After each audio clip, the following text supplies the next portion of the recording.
Hey everybody, Jake and Gino here, and today we are talking mindset. The mindset of the rich, the mindset of the middle class, and the mindset of the poor. And don't get it twisted. G-Dad, there are some distinct differences here. And Jake, it's really important. First of all, if you didn't watch last week's video, go back, watch the skills to learn. It was part 2. Once you learn those skills, you start developing the mentality. We're not talking about how much money is in the bank because there are a lot of people who have 7, 8-figure earners. Doesn't mean they're rich. We're talking about mentality here. It's really important. By the way, if you like the content, smash that like button down below. Subscribe to the Jake and Gino channel. Really important that you get this content every week because we are creating people with financial intelligence. Because as we like to say, Jake and Gino, people with financial intelligence can change the world for the better. Now, here's how you can start changing your mentality between the poor, the middle class, and the rich. It's about mindset. The rich have a growth mindset. They're about learning. They're about extreme ownership. The poor and the middle class, they tend to make excuses. Now, how do I know that? I was stuck in the middle class years ago. I was at a restaurant. I owned the restaurant. Every week it was the same thing. I was blaming my situation on others, whether it was the economy, whether it was the president, whether it was people taking my jobs. No, a rich person with a rich person's mentality takes extreme ownership. They know that they have a growth mindset, that they need to learn other skills. It's great when people say, your attitude is part of your altitude. They say, if you have a great attitude, it's going to take you up really high. Yeah, you need that attitude. It's really important, but you also need to learn skills. And rich people know that. They adopt a growth mindset. Gino, I like to call it being a responsibility junkie. Yes. You need to take full responsibility for everything that comes into your ecosphere, whether it's part of your business, part of your family, whatever the case may be. Take ownership, period, and then figure it out. Look, here's the deal. If we're being real with it, something could have come into your world and happened to you, but it's how you mentally perceive that. If you say, "Oh, I'm a victim," that's the victim mentality. You see, I'm shrieking back. You start running away from it and pointing the finger. It doesn't matter.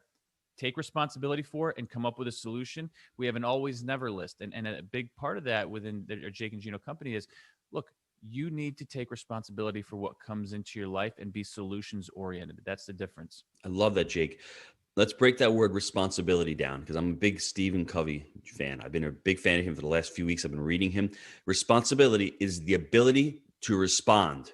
Write this down, everybody. There is a stimulus and a response. You get stimulated by something. Jake says something and he triggers me.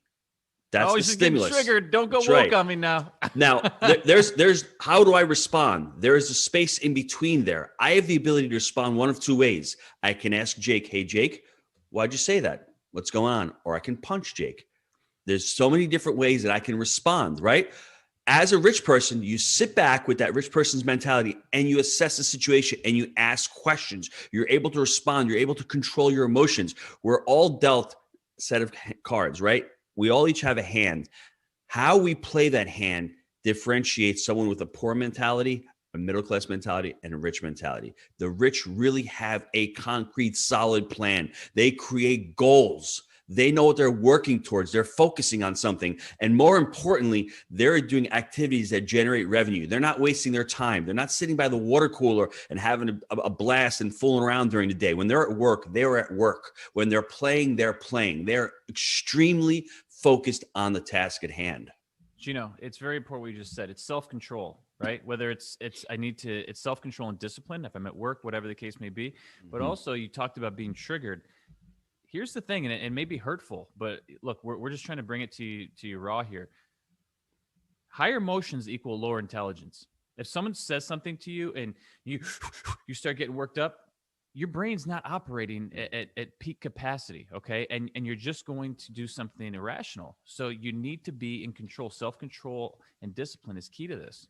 And what I like to clarify that is higher intelligent emotions. We can have higher emotions, but when we have these emotions that we can't control, and rich people, we all have an ego, but I think those who have a wealthy mindset extract the ego from every situation and take a look at it objectively. And they don't use just their emotions, because you need emotions to do something that you love. But you also need logic in every situation. You need to use your logical part of your brain. And then once you figure out and say, this is great, you do it. That's really important. One other thing, be careful about the words you use. Rich people with a rich person's mentality is, they don't say, I can't afford it. They say, how can I afford it? They're asking themselves better questions, which is really important. Person with a poor mentality is going to say, oh, I can't do it, or I should do it, or, no, it's how can I do it? Really, really important. A big lesson that I learned from Rich Dad is it's too expensive. No, well, how can I afford it? That's really important when you're discussing with a rich person's mentality. Yeah, I 100% agree with that, Gino. And I think, Jake, one other thing, there's so many. I'm going to leave a list down below.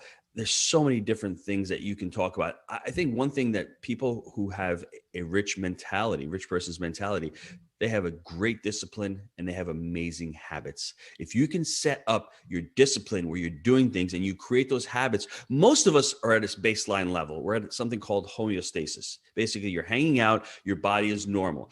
To get to that next level, you need to get out of your comfort zone a little bit, right? And you need to have that discipline to create those great habits. All you need to do is improve a little bit every day. And a rich person understands that. They don't have to go on a New Year's resolution and do a crash diet and try to get better all at once.